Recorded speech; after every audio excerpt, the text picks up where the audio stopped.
Pada video kali ini kita akan belajar kelas 3 tematik. Tema 3, subtema 1, aneka benda di sekitarku, pembelajaran 1. Apakah benda itu? Manusia, hewan, dan tumbuhan merupakan benda. Batu, gelas, dan buku juga benda. Dapatkah kamu melihat perbedaannya? Manusia, hewan, dan tumbuhan merupakan benda hidup, sementara batu, gelas, dan buku merupakan benda mati. Benda adalah segala sesuatu yang menempati ruang dan mempunyai massa. Massa benda diukur dengan cara ditimbang. Manusia, hewan, tumbuhan, batu, dan buku menempati ruang. Benda-benda itu juga dapat ditimbang. Bagaimana membedakan benda dengan bukan benda? Apakah cahaya termasuk benda? Bagaimana dengan panas? Cahaya dan panas bukanlah benda. Cahaya dan panas tidak menempati ruang. Cahaya dan panas tidak dapat ditimbang. Kamu telah membaca wacana tentang benda. Amatilah gambar-gambar di bawah ini. Lingkarilah pada gambar yang bukan termasuk benda. Ada gambar panas api unggun, minyak goreng, cahaya lampu, ember, es, balon, suara, radio, dan hewan. Menurut kalian, mana saja yang bukan benda? Mana ya? Wah, kalian luar biasa. Yang bukan benda yaitu panas api unggun, cahaya lampu, dan suara. Kalian sudah dapat membedakan benda dan bukan benda. Perhatikan benda-benda di sekelilingmu. Benda-benda mempunyai warna, bentuk, dan ukuran tersendiri. Benda-benda dapat dikelompokkan berdasarkan sifat fisiknya. Sifat fisik benda misalnya warna, bentuk, kekuatan, wujud, atau ukurannya.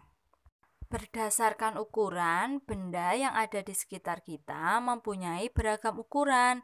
Ada yang besar dan ada yang kecil, ada yang panjang dan ada yang pendek. Berdasarkan bentuk, benda-benda di sekitar kita mempunyai beragam bentuk. Ada bulat, ada segitiga, persegi, persegi panjang. Kemudian berdasarkan warna, benda di sekitar kita mempunyai beragam warna. Ada biru, abu-abu, putih, kuning, merah, dan warna lainnya. Ayo sekarang kita berlatih melengkapi tabel berikut ini. Yang pertama, benda berdasarkan jenisnya ada benda hidup dan benda mati. Kemudian sifat fisik yaitu yang pertama ukuran, yang kedua bentuk, yang ketiga warna. Berikutnya ciri-ciri benda yaitu mempunyai massa dan menempati ruang.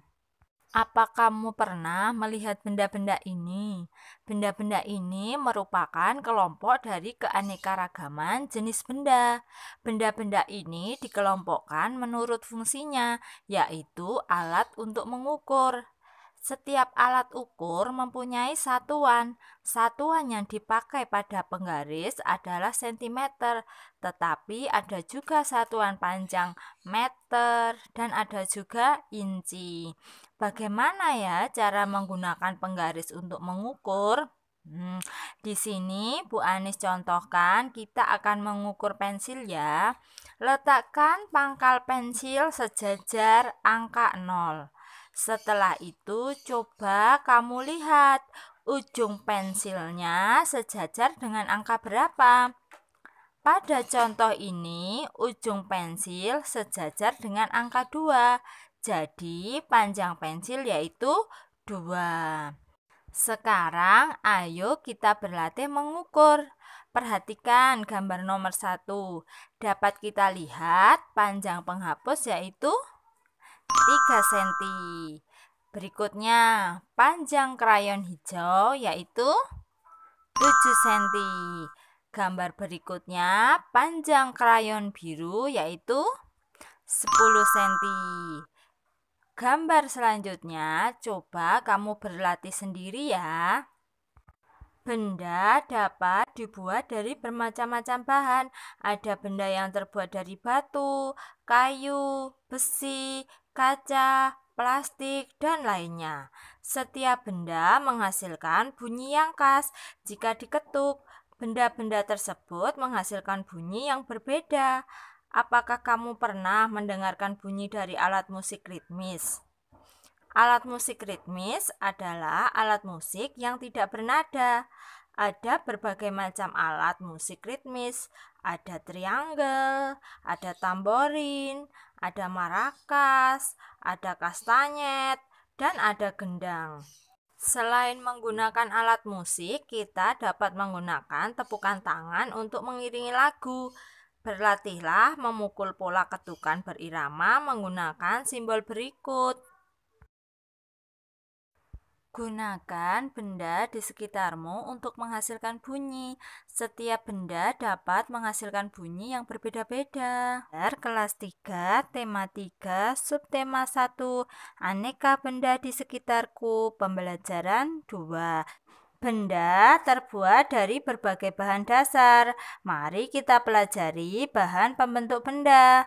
Ayo, siapa yang tahu bahan untuk membuat pensil? Pensil terbuat dari kayu. Di sekitarmu banyak sekali benda yang terbuat dari kayu. Beberapa di antaranya adalah meja, kursi, dan lemari. Kayu juga digunakan untuk membuat benda kerajinan, misalnya patung dan figura. Kayu adalah bagian dari pohon. Untuk memperoleh kayu, kita harus menebang pohon, kemudian mengambil bagian batang untuk diolah menjadi berbagai macam benda.